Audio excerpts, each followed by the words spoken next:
साहेब, पदवीधर असण्याची निवडणूक आहे. निरंजन डावकर भाजपकडून आहेत. अशा वेळेला मनसेचे पानसरे सुद्धा अविनाश आहेत, ते आता प्रचाराला आलेले आहेत सिंधुदुर्गात. नेमकं महायुतीकडून उमेदवार कोण असतात? महायुतीचा उमेदवार आमचे निरंजन डावखरे आहेत असं आम्हाला पक्षाकडून कळलेलं आहे. बाकी कोणाचे कोण आहेत त्याची माहिती माझ्याजवळ तर नाही.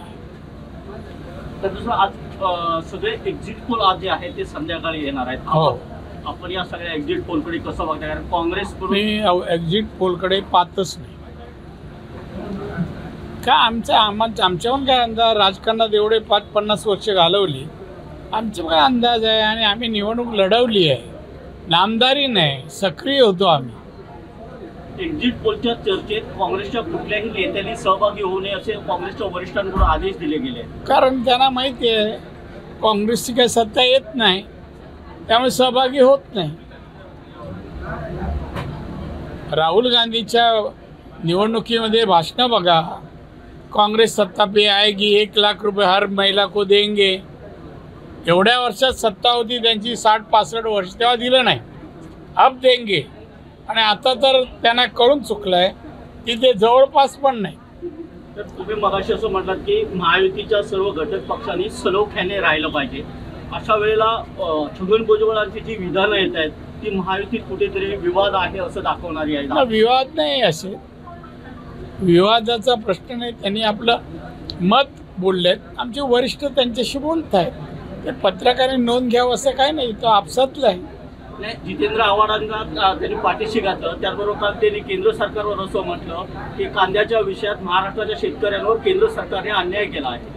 अहो बाबा, केंद्र या विषयाकडे अतिशय, या शेतकऱ्यांच्या प्रश्नाकडे फार म्हणजे गांभीर्यपूर्वक पाहत आहे. कोणी बोलून का होत नाही आहे. आणि भुजबळांना, ते मंत्री आहेत, महायुतीतले मंत्री आहेत, एखादी गोष्ट जनहिताची, लोकहिताची असेल तर केंद्राकडे कसं बोलावं, संपर्क कुठं कसा साधावा हे त्यांना माहिती आहे चांगलं. काल नितेश राणेंनी विजय वडेट्टीवारांवर टीका करताना असं म्हटलं होतं की 4 जून नंतर ते भाजपवासी होती. याला विजय वडेट्टीवारांनी आज असं उत्तर दिलंय की नारायण राणे यांचा 1.5 लाखांनी कोकणात पराभव होतोय, त्याच्याकडून लक्ष विचलित करण्यासाठी नितेश राणे हा विषय काढतायत. डुबते जहाज में कौन बैठेगा, काँग्रेस चलता हुआ जहाज आहे. डुबता हुआ बोला, अशी तुमची चूक झाली. डुबता हुआ जहाज चलता हुआ कैसा आहे? जाऊ दे, त्याची दखल घ्यायची काय गरज नाही. आणि जे मागे ह्याला मी सांगितलं ते पत्रकार कोण होते ना, केसरकर, ते तुम्ही करताय TV9. दुसरं काय नसेल, आमच्या फेवरचं नसेल तर विचारू पण नका. नाही, मी तुम्हाला सांगतो सिरियसली, निवडणुकीत मी फार ऐकलं त्या BJPत आहे म्हणून आपण सांगितलं, आमच्या पालकमंत्र्यांनी सहनशीलताचा प्रत्यय आणून दिला. हे जास्त वेळ मी टिकू शकत नाही, ते माझा स्वभाव नाही. माझा शेवटचा प्रश्न नाही, अजिबात नाही. नाही, तू विचारून नको. विचारायचं असेल तर आमच्या फेवर असेल तर विचार. उद्या 4 तारखेला निकाल लागणार आहे. अशा वेळेला आपण कॅन्डिडेट आहात, खरंच धाकधूक वाटते की मला धाकधूक माझ्या आयुष्यात मी कशाचीच वाटत, कशाची वाटत. उत्सुकता नाही, उत्सुकता कशाला? मी विजयी होणार आहे. आणि कुठल्या निवडणुकीत जेव्हा आपण जातो तेव्हा ती मी जिंकणारच असं नाही आहे.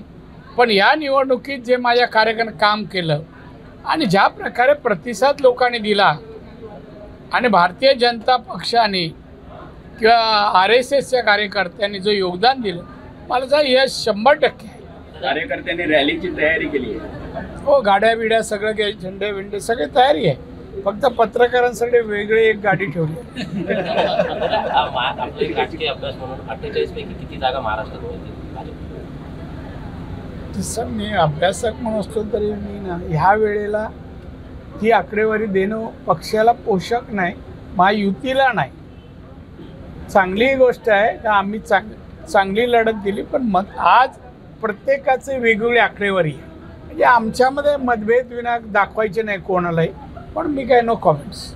इंडिया आघाडीकडून असं सांगितलं गेलंय की कोणाचा इंडिया आघाडीचा माणूस आहे काय? काय विचारतोय? टीका लागल्यानंतर 48 तासात पंतप्रधानांचं नाव जाहीर करू. अरे होणार नाही की जाहीर आमचे तर ठरलेलं आहे 48 नाही म्हणजे माननीय मोदी साहेब आमचे पंतप्रधान ठरलेले आहेत, त्यांचे ठरायचे आहेत. एक ना बरोबर भारावर चिंध्या जर शिवल्या जसे गोधडी होऊ शकत नाही तसं त्यांचा पंतप्रधान कधीच नाही ठरला. थँक्यू. थँक्यू. एबीपी माझा, उघडा डोळे बघा नीट.